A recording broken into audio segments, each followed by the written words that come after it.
If you're watching this, you're probably thinking, okay, so Darwinex are the Mother Teresa because they choose not to do direct and indirect acquisitions. I see where you're going with when this. everybody else in the sector is doing it, and why doesn't Darwinex do it? You know, we have a right. I mean, the customers are ours. We have our right to do the advertising, and I think it's important to in this case I think it's very important to differentiate the chicken and the egg. Okay, so the chicken is where the money comes from.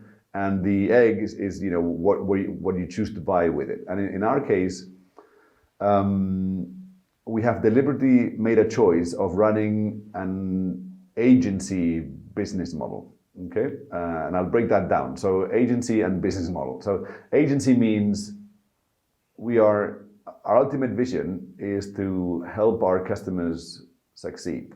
And for customers to succeed, I think we have to push ourselves to do the really hard bit, which is get people to trade better every day until eventually the ones who have a true talent make it to make potentially hundreds of thousands of euros, like some of the members of the community are doing by now. Yeah.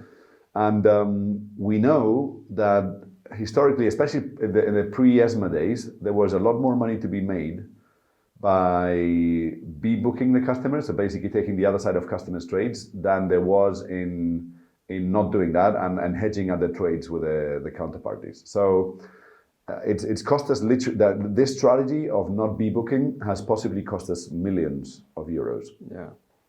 Having said that, what it has given us is a culture as a company where we know the only thing that works is retention, making customers trade better.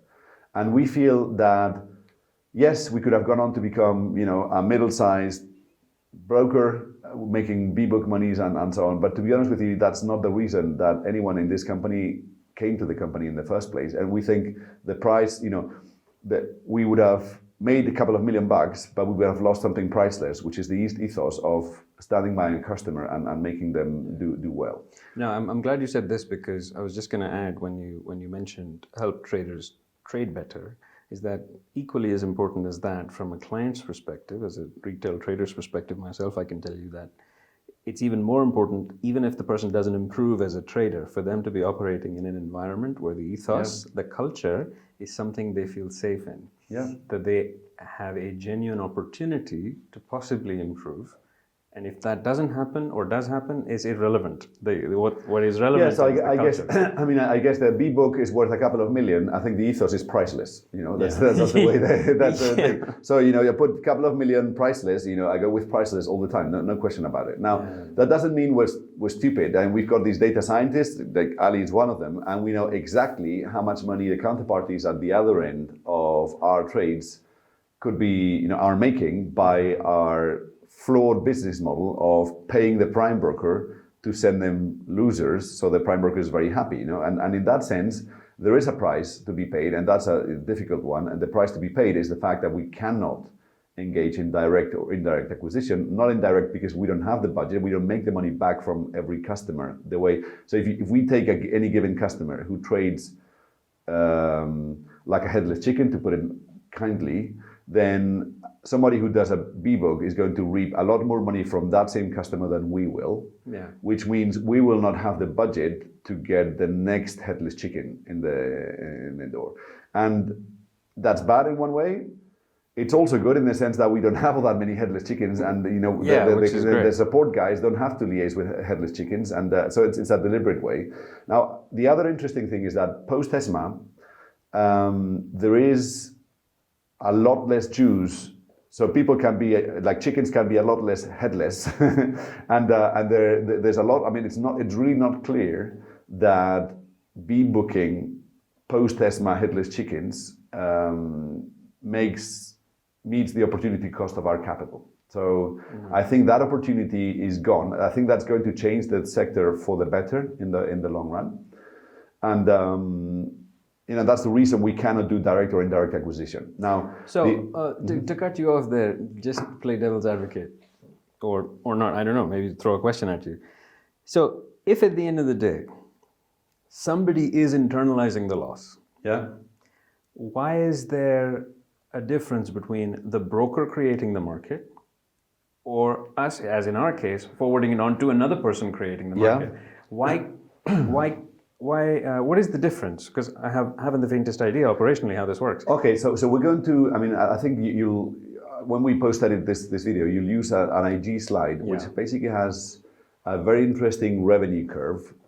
Shows basically on the x-axis you've got time, and on the y-axis you've got revenue. Yeah. And they look at three curves. So one curve is what would IG have made if they had hedged out the entire flow, and that's the lower curve. If you hedge out 100% of the flow, that's the kind of the most expensive business model to run, in the sense that you make a lot less revenue. Yes. Now at the other extreme, you've got the curve of what IG, basically all the revenues that came out of customers' pockets, and what IG would have pocketed if it had internalized all those revenues. That would be the B book as people understand it. Yes. Okay. And then there's another curve, which is the really interesting one in our opinion, and that's the spread capture curve. Yeah. Okay. So how does the spread capture curve work? Well, as long as IG is not running a large risk against customers, then it's quite stupid to take Peter comes in long the euro dollar on one end of the spread, and 5 seconds later with a micro trade, and then 5 seconds later John comes short the euro dollar on a tiny amount. Yeah. So it doesn't really make a lot of sense to give that out to the prime broker, because what's the point? You could have a minimal amount of capital at risk. Yeah. And actually improve the liquidity to your customers by filling them with better conditions. Yeah. Okay, so and we basically look at this, and we said, like, post ESMA, we also had to change our regulation. Yeah. And then we also asked some words around. And then the question was asking our prime of prime providers, which we've discussed in another video. Okay, so if we send you a trade for 1,000 euros, I mean, can you hedge this out with the liquidity providers? And the answer is no. So the liquidity providers cannot take micro tickets like that. Yeah. The way we do it is we have a spread capture book, which basically does that. You know, as long as the spread capture book has not more risk than, say, a couple of lots one way or the other, then the trades are hitting the spread capture book, which is, you know, you can think of it like a B book, but it's actually not, because once that book has too much risk in a certain direction, they will be hedged out to the liquidity providers who are in the business of taking on risk. And the end goal of this is to? And the end goal of this is to improve execution and above all save a lot of money in prime brokerage costs, because, you know, so like, let's look at the way we look at this now, because we've changed our stance somewhat, is if you put 2 and 2 together, like 95% of our flow is micro tickets. Yeah. And if we asked our prime of prime brokers whom we're paying as an agent, they told us that they were internalizing that risk. Yeah. So that was really, I mean, being stupid, because we're paying the prime broker to do something which we've got a license for, that we're paying $500,000 to the FCA per year to be regulated and so on. So that would have been Mother Teresa type of thing. So the way Darwinex operates now is we don't run a B-book, and we never will run a B-book for 2 reasons. One is because we would lose the ethos. Yeah.